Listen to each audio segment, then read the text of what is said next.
Buenas noches, damas y caballeros. Les saluda Hotel Charlie 1, Sierra Guatemala, Carlos Gabriel Espinosa, desde Santo Domingo.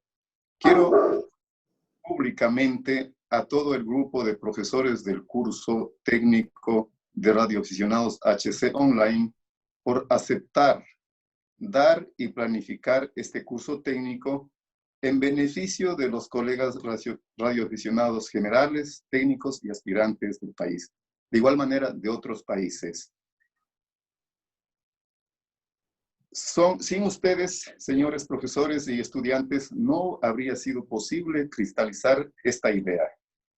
De esta manera, declaro inaugurado este curso y quiero dejar con ustedes al colega y amigo Hotel Charlie 1 Yankee Charlie, Freddy Castillo, que tiene gran experiencia en la formación de técnicos de radioaficionados, que les hablará sobre el tema, son dos temas, legislación internacional y nacional para la radioafición, y el segundo tema, bandas de radioaficionados. HC1 Yankee Charlie de Hotel Charlie 1 Sierra Golf. Adelante, Freddy. Hotel Charlie 1 Sierra Golf, es Hotel Charlie 1 Yankee Charlie.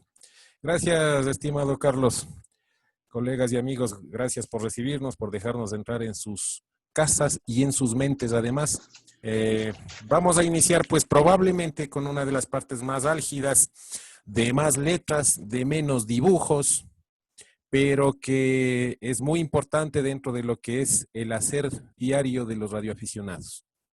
La parte de las leyes.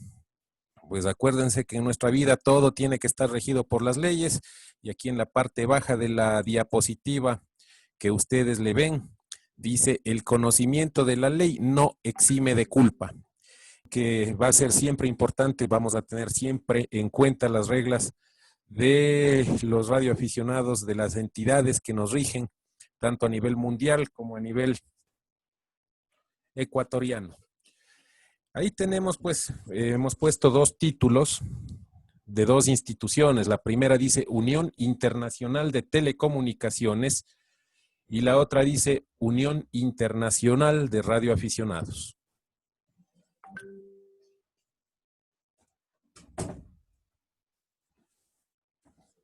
La primera, la Unión Internacional de Telecomunicaciones, denominada UIT, o por sus siglas en inglés ITU, es el organismo especializado de la Organización de Naciones Unidas encargado de regular las telecomunicaciones a nivel internacional entre las distintas administraciones y empresas operadoras. Su sede se encuentra en la ciudad de Ginebra, en Suiza.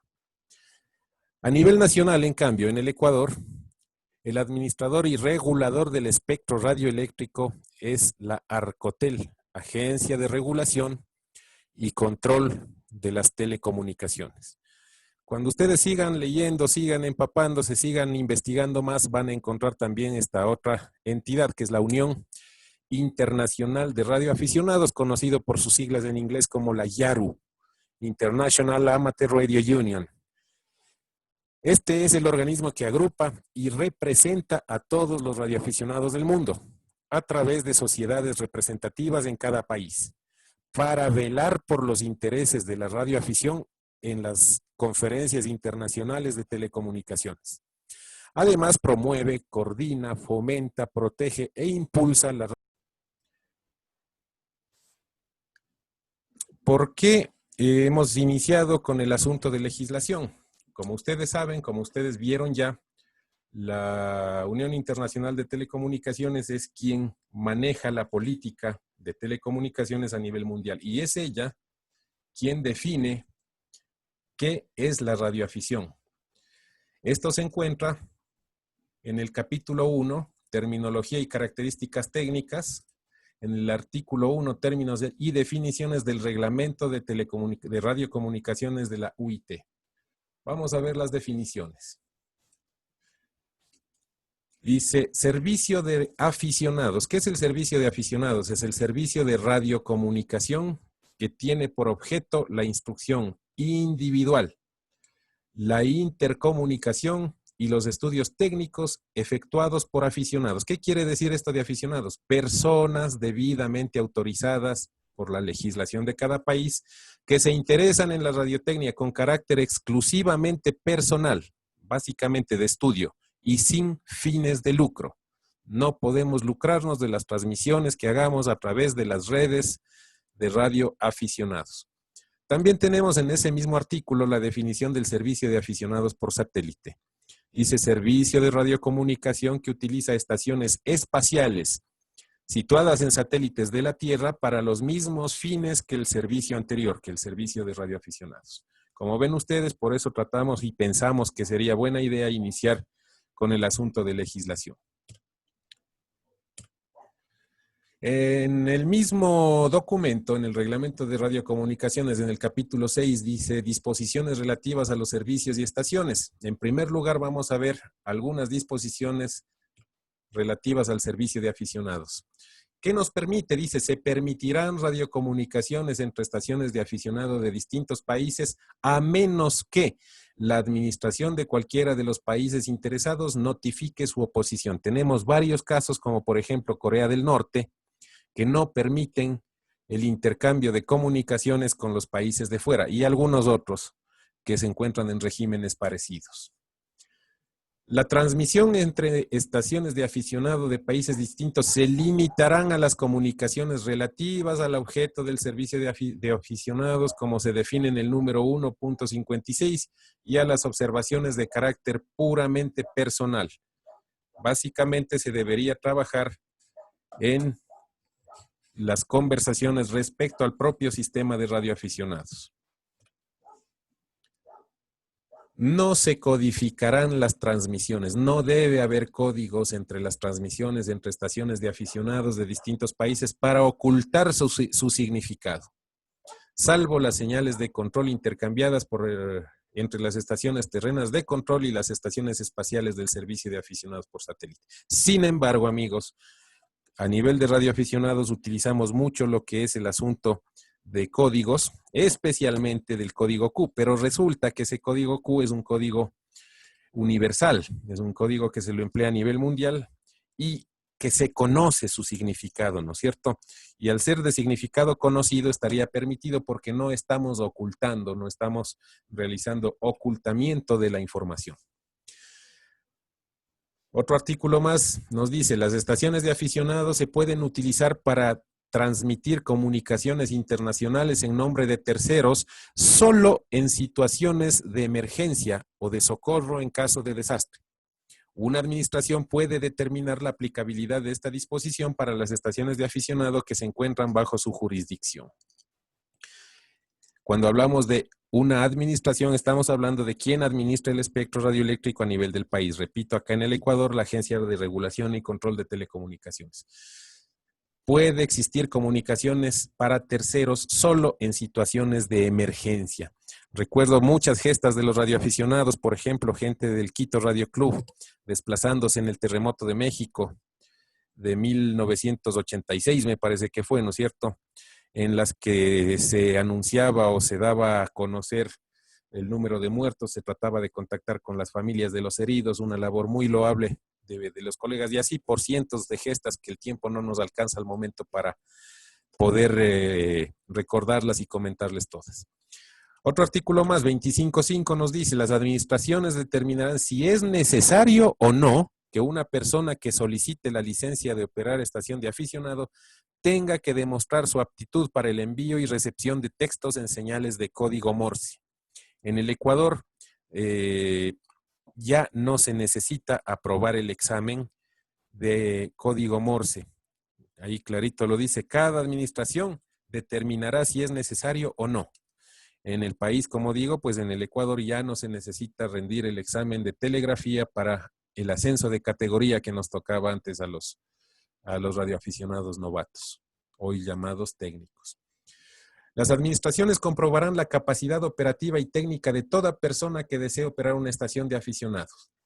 Además, existe un reglamento de calificaciones mínimas en el Ecuador, tanto para obtener su primera credencial como radioaficionado técnico, como para el ascenso de categoría, se necesita rendir un examen técnico y operativo. Las administraciones interesadas fijarán la potencia máxima de las estaciones de aficionado. Lo veremos más adelante en la legislación nacional. Durante sus emisiones, las estaciones de aficionado transmitirán sus distintivos de llamada a cortos intervalos. Como ustedes vieron, Carlos Gabriel me pasó su indicativo y yo le pasé el mío cuando nos dimos el cambio. Entonces, esta es una de las formas más sanas de hacer este intercambio de distintivos de llamada para que quien esté escuchando sepa quién está al habla. Otro artículo 25.9. Se insta a las administraciones a que tomen las medidas necesarias para que las estaciones de aficionados se preparen para establecer las comunicaciones necesarias en apoyo de las operaciones de socorro. A través de Cadena HC, por ejemplo, hemos hecho muchos operativos de preparar nuestras estaciones móviles, preparar estaciones portables, para, en caso de emergencia, pues saber y estar listos y saber cómo operar, cómo proceder en esos casos. Una administración puede determinar si permite o no a una persona a quien otra administración le ha concedido una licencia para operar una estación de aficionado, operar una estación de aficionado mientras se encuentre temporalmente en su territorio, sujeto a las condiciones o restricciones que se le pueda imponer. Cada administración de cada país determina si permite o no a un radioaficionado extranjero operar en su país. Eso es lo que nos dice este artículo. Además de los artículos anteriores que se refieren exclusivamente al servicio de radioaficionados, hemos puesto un par de ellos que se refieren al servicio de aficionados por satélite. Dice, las disposiciones de la sección 1 del presente artículo se aplicarán, si ha lugar, igualmente al servicio de aficionados por satélite. Y la otra especial es esta que dice que las administraciones que autoricen estaciones espaciales del servicio de aficionados por satélite tomarán las medidas del caso para que antes del lanzamiento estén instaladas estaciones terrenas de control en número suficiente para garantizar la supresión inmediata de toda interferencia perjudicial que causaran las emisiones de una estación del servicio de aficionados por satélite. Estos dos servicios, mis estimados amigos, el servicio de aficionados y el servicio de aficionados por satélite, van muy de la mano, van prácticamente concatenados. Todos los radioaficionados están habilitados. La cuestión de habilitación, ¿no es cierto? Están habilitados para hacer trabajo vía satélite. Cuestión de la capacitación ya es otra cosa. Y ahora sí, vimos anteriormente, pues por eso está ahí el mundo y el reglamento. Ahora vamos a hablar de lo que sucede acá en el Ecuador. Ahí tenemos el reglamento para el servicio de radioaficionados y la bandera de nuestro país. Esta es la recodificación 2015, en que tuvimos una reunión en Quito y muchos radioaficionados participamos haciendo sugerencias, muchas de las cuales se acogieron y otras no fueron acogidas. Está basada en la resolución 597-26 del CONATEL del 2013. Vamos a ver asimismo muy rápido los artículos más importantes a mi criterio para que ustedes los conozcan y sepan a qué atenerse ya cuando estén preparándose pues para obtener la credencial de radioaficionado en muchos de los casos. Artículo 4 dice, se establecen 4 categorías de radioaficionados: general, técnico, en tránsito e internacional. Artículo 5. A todo radioaficionado se le conferirá su credencial de operación y su distintivo de llamada. Recuerden esto del distintivo de llamada, que lo califica como tal durante el periodo de vigencia de dicha autorización. Sin embargo, el radioaficionado podrá mantener su mismo distintivo de llamada o indicativo hasta 2 años después de haber vencido la mencionada credencial. Caso contrario, se revierte al Estado y la Arcotel puede concederlo a otros solicitantes. Un artículo 6 que dice, para operar estación de radioaficionado es indispensable obtener la credencial de operación que será única, personal e intransferible y cuya vigencia será la siguiente dependiendo de la categoría de la misma. La credencial de radioaficionado general tiene una duración de 10 años. La de radioaficionado técnico tiene una duración de 5 años. La credencial de radioaficionado en tránsito será de 90 días, renovable por una sola vez para los radioaficionados extranjeros, y la credencial de radioaficionado internacional estará de acuerdo a los términos de los convenios internacionales suscritos por el país con otros países, como el convenio de reciprocidad de la IARP. El artículo 7 dice, de los requisitos, para obtener la credencial de operación de radioaficionado en el Ecuador, se deberá presentar los siguientes documentos.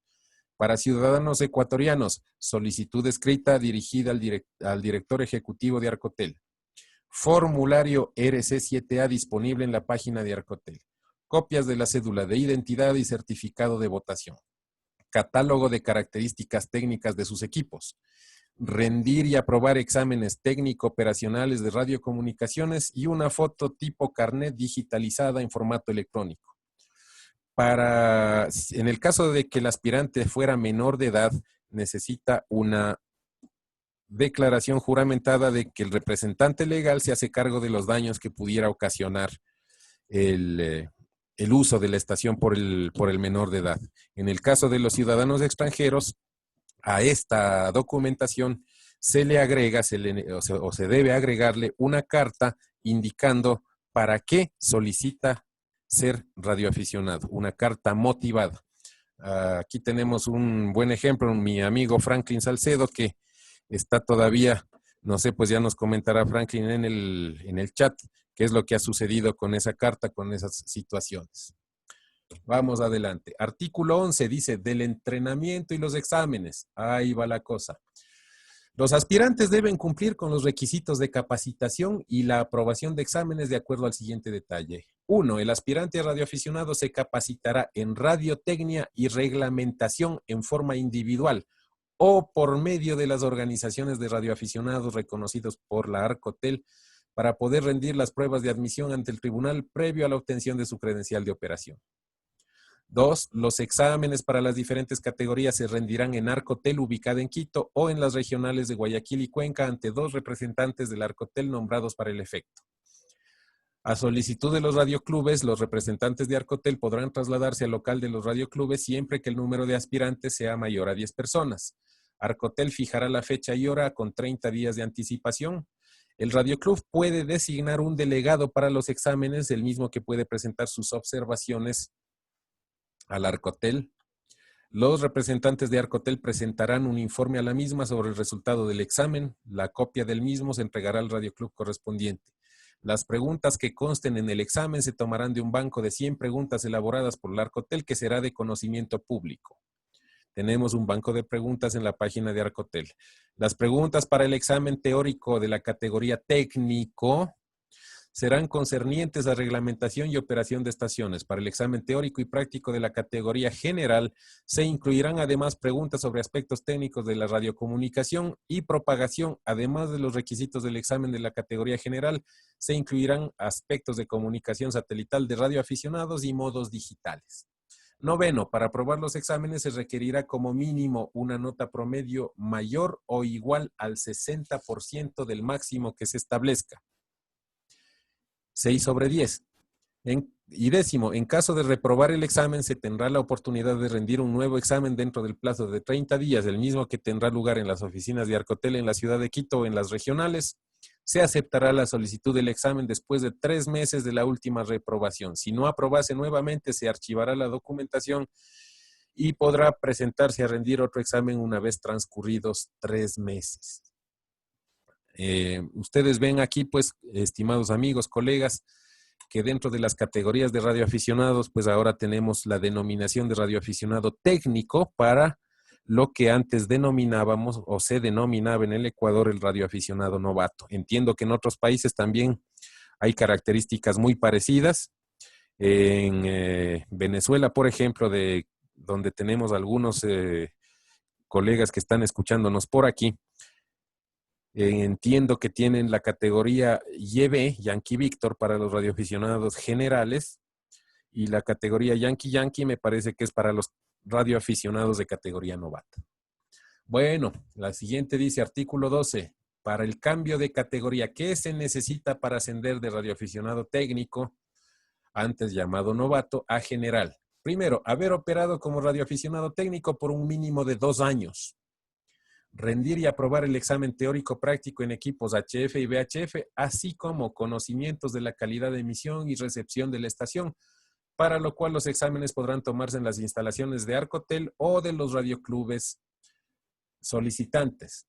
Presentación de 10 tarjetas de confirmación de comunicado, también llamadas tarjetas QSL, físicas que certifiquen haber efectuado contactos de radio con aficionados de otros países y 10 tarjetas con radioaficionados ecuatorianos.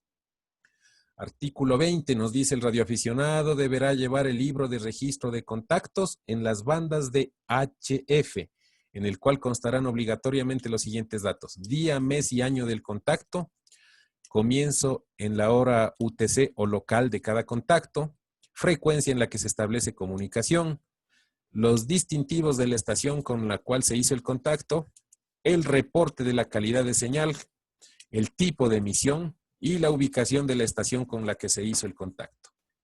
Tenemos 10 minutos, vamos a ver si alcanzamos. El libro de registro de contacto se presentará cuando la gente o el funcionario de Arcotel lo requiera. Artículo 21. El distintivo de las estaciones de radioaficionados constará del prefijo asignado por la UIT al Ecuador, HC o HD, del número de distrito y de 1 a 3 letras que serán asignadas por la Arcotel. Como ven ustedes, amigos, en este mapa, vemos que cada país tiene unas letritas. Por ejemplo, aquí está Ecuador HC, Islas Galápagos HC8, Colombia HK, Venezuela YB, Perú OA. Cada uno de los países del mundo tiene sus letras distintivas que son diferentes para cada país. Como pueden ver ustedes, aquí tenemos una tabla en la que están representados esos países con sus respectivos indicativos. Cabe decir pues que todo lo que es K, todo lo que es W corresponde a los Estados Unidos y por acá también debe haber de alfa alfa a alfa eco. Bueno, estos son los distintivos de cada país asignados por la Unión Internacional de Telecomunicaciones. En el Ecuador tenemos, bueno, vamos a adelantar un poquito esta situación. Decía la legislación que el indicativo personal de cada radioaficionado estará formado por 2 letras, en primer lugar, que son el distintivo de cada país. Un número, que es la región o la zona a la cual el radioaficionado pertenece. En nuestro país tenemos el distrito número 1, Carchi, Imbabura, Pichincha, serán radioaficionados HC1. El número 2, Guayas y Los Ríos, radioaficionados HC2. El distrito 3, El Oro y Loja, radioaficionados HC3. HC4, Manabí y Esmeraldas. HC5, Chimborazo, Cañar y Azuay. HC6, Cotopaxi, Tungurahua, Bolívar. HC7, toda nuestra Amazonía. HC8, el archipiélago de Galápagos. Y tenemos en el último reglamento ya descrito el distrito número 9, que es la base Pedro Vicente Maldonado en la Antártida. Como pueden ver ustedes, estaría con eso, este número ya identificado de qué se trata. Y finalmente 2, bueno, puede ser 1, 2 o 3 letras que serían pues ya el indicativo personal de cada uno. Entonces, país, distrito o zona, indicativo personal, indicando que los radioaficionados de categoría técnica tienen la T antes de las últimas 2 letras. Por ejemplo, aquí tenemos una tarjeta que es la tarjeta de presentación de mi estación, en donde se encuentra este indicativo que es el mío, HC1 Yankee Charlie, Freddy Castillo, en Ibarra, Ecuador, Sudamérica, región zona 12 de la ITU, zona 10 de la CQ y mi identificador de ubicación para el trabajo en satélites o en VHF. Artículo 22, las potencias, nos decía la UIT anteriormente. ¿Con qué potencias puede trabajar el radioaficionado en el Ecuador? En el rango de HF podemos operar, los técnicos pueden operar con hasta 500 vatios de potencia. La categoría general puede operar hasta con 2 kilovatios o 2000 vatios de potencia. En VHF, en cambio, en 2 metros, en los handys, VHF y superiores, el técnico puede utilizar máximo 25 vatios. Ojo, colegas técnicos, máximo 25 vatios. Y el general puede poner hasta 160 vatios en los equipos de VHF. La etapa final debe estar provista de instrumentos que permitan medir esta potencia. Autorizaciones para los radioaficionados, el artículo 25, más o menos lo mismo que nos decía la UIT, mantener contactos con otros radioaficionados, mantener comunicaciones para contribuir a la solidaridad humana, efectuar contactos de radiocomunicaciones en casos de emergencia para salvar vidas humanas, realizar transmisiones para practicar la telegrafía empleando el código Morse internacional o modos digitales, efectuar concursos propios de la actividad de radioaficionados, transmitir boletines que traten de asuntos de organización de radioaficionados, efectuar contactos tendientes a mantener vínculos de amistad entre radioaficionados y propiciar actividades tendientes a elevar el nivel cultural, social, técnico y de... Los radioaficionados, dice el artículo 26, tienen la obligación de integrar los servicios de radiocomunicaciones de emergencia en apoyo de la seguridad nacional, de protección civil, conformar esas redes de emergencia nacionales en casos necesarios. De igual forma, es obligatorio silenciar todas las comunicaciones cuando por causa de necesidad nacional sea preciso tomar esta medida y se sujetarán a todas las disposiciones de la Ley de Seguridad Pública y del Estado. La suspensión de las emisiones de estaciones de radioaficionados será por disposición de Arcotel. Bueno, ustedes me han escuchado hablar de VHF, de HF. Estos son los rangos o los intervalos de frecuencia que reconoce la Unión Internacional de Telecomunicaciones o en que ha dividido el espectro radioeléctrico. No me voy a detener en la tabla, pero vamos a decir que existen frecuencias muy bajas, por ejemplo, en el rango de 3 a 30 kilohertz y muy altas frecuencias en el rango de los 300 gigahertz a 3 terahertz. A estas frecuencias pues se les denomina muy baja frecuencia y en este orden, y se les abrevia BLF, LF, MF, y ustedes me escucharon hablar de HF y VHF, que están aquí, que son las frecuencias más usuales que utilizamos los radioaficionados, de 3 a 30 MHz, de 30 a 300 MHz. Pero resulta que la UIT distribuye estas frecuencias no de igual manera en todo el mundo. La UIT pues ha dividido al mundo en 3 regiones básicamente. La región 1 que viene a ser lo que es Europa, norte de Asia y África. La región 2 que es las Américas, donde estamos nosotros. Y la región 3 que es Asia, la parte del sur y Oceanía. Recuerden ustedes, nos encontramos en la región 2. Y estas son las bandas atribuidas a los radioaficionados. Aquí tenemos en la región 2, estas tercera y cuarta columna, y las frecuencias que la Administración Nacional reconoce como frecuencias de radioaficionado, que están en la columna que dice frecuencias HC desde hasta, que sería 3, 4, la quinta y la sexta columna. Falta un minuto. Sí, la séptima columna nos dice título, está asignada a título secundario o a título primario, en la que estamos pues los radioaficionados autorizados a solamente utilizar nosotros las frecuencias o compartirlo con otros servicios.